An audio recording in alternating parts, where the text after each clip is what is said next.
These three PKK leaders have a combined bounty of $12 million on their heads, offered by the US, who, among with many other nations, has long declared the PKK a terrorist organization. But the US continues to distinguish the PKK leadership from the YPG, its Syrian branch. And this is when it began. In 2003, the US invasion of Iraq led to the rise of the Iraqi Kurds. This prompted the PKK to re-strategize and declare it was shifting its focus from fighting an asymmetric war against Turkey to establish breakaway cantons in 4 countries. The PKK cadres are present in different countries under different names, like the PJAK in Iran, PCDK in Iraq, and the PYD in Syria. And the PYD's armed wing is the YPG.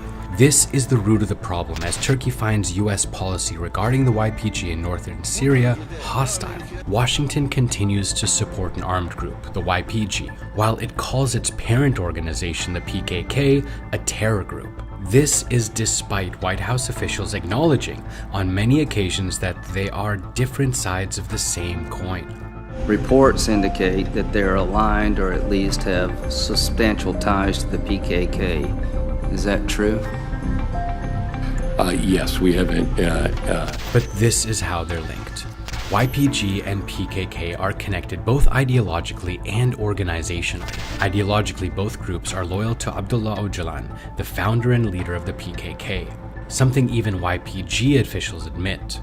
All victories, developments, and gains made here are a result of a great battle based on its opinions and philosophy. If his ideological power hadn't been with us, we wouldn't know what to do in such a situation, says an anonymous YPG member.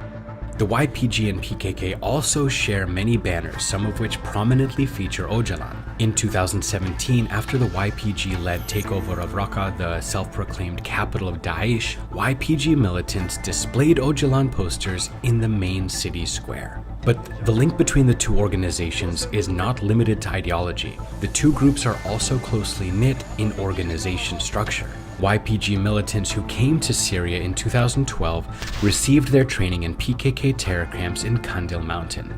This base has been used by the terror organization since the 1990s. YPG and other PKK offshoots are run by the KCK, whose executive committee is limited to senior staff trained by the PKK in Kandil, and some of them currently live in Brussels. Terrorists in Kandil choose and communicate with YPG as to who leads the group. In a recent interview, Talat Silo, a former spokesman of the YPG rebranded faction Syrian Democratic Forces, said YPG takes direct orders from PKK. Take the case of Aldar Khalil, a PYD official who was previously a PKK commander. He held more decision-making powers than Saleh Muslim, the PYD co-chair who never even received training in Kandil.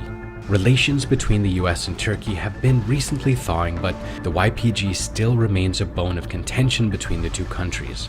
So will the US continue to defend the YPG?